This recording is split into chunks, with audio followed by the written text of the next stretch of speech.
Berikut ini kita akan membahas tentang Indonesia akan rugi jika keluar dari program KF-21 Boramae. Pendahuluan. Program jet tempur generasi 45 KF-21 Boramae merupakan proyek kolaboratif antara Korea Selatan dan Indonesia yang dimulai sejak 2010-an. Jet tempur ini dirancang untuk menggantikan armada lama dan memperkuat kekuatan udara nasional kedua negara. Namun, dalam beberapa tahun terakhir, partisipasi Indonesia dalam program ini menjadi tanda tanya karena masalah pembayaran kontribusi dan dinamika politik pertahanan. Jika Indonesia benar-benar keluar dari proyek ini, konsekuensinya tidak hanya bersifat finansial, tetapi juga strategis dan teknologi jangka panjang. Sejarah singkat proyek KF-21. KF-21 Boramae merupakan proyek jet tempur canggih yang dikembangkan oleh Korea Aerospace Industries, KAI, bersama Badan Penelitian dan Pengembangan Pertahanan Korea Selatan, (ED).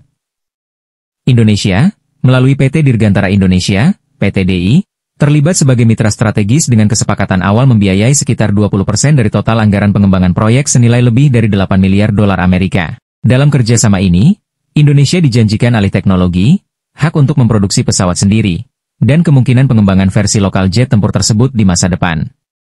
Potensi kerugian jika Indonesia mundur. 1. Kehilangan akses teknologi strategis. KF-21 bukan sekadar proyek pesawat tempur. Ini adalah salah satu jalur tercepat bagi Indonesia untuk mengakses teknologi dirgantara canggih, termasuk dalam bidang avionik, radar AESA, stealth semi-low observable, hingga integrasi senjata modern. Jika Indonesia keluar, maka pintu akses ke teknologi ini bisa tertutup rapat. Tanpa keterlibatan aktif, mustahil bagi Indonesia untuk mendapatkan hak intelektual atas komponen-komponen kritis. 2. Menghambat kemandirian industri pertahanan.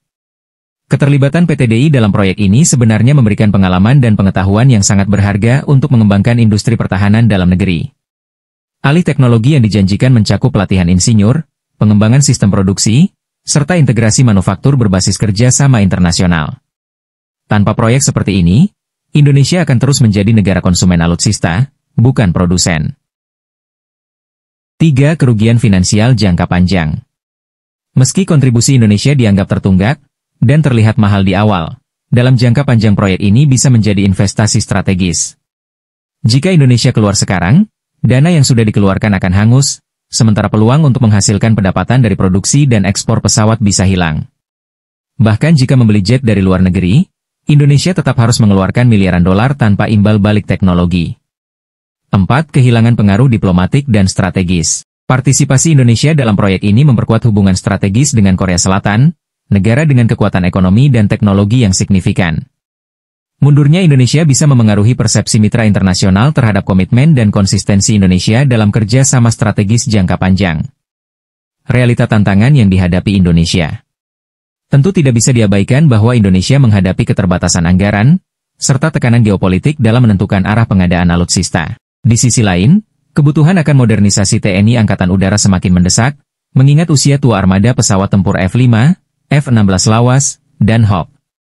Namun, justru karena tekanan ini, Indonesia seharusnya memperkuat kerja sama pembangunan alutsista, bukan keluar dari proyek ambisius seperti KF-21. Negara-negara maju dalam industri pertahanan, seperti Turki dan India, juga menempuh jalan panjang dengan proyek-proyek bersama untuk mendorong kemandirian industri militer mereka.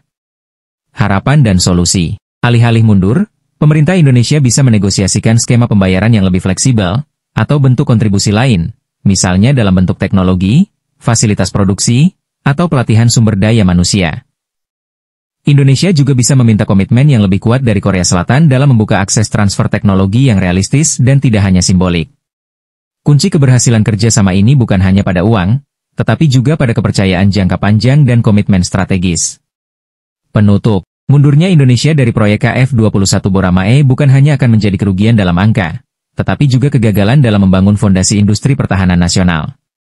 Saat negara-negara lain berlomba mengejar kemandirian militer dan teknologi, Indonesia seharusnya tidak justru melangkah mundur. Jika dikelola dengan benar, partisipasi dalam proyek ini dapat menjadi warisan strategis bagi generasi mendatang dan tonggak sejarah menuju kemandirian industri pertahanan nasional.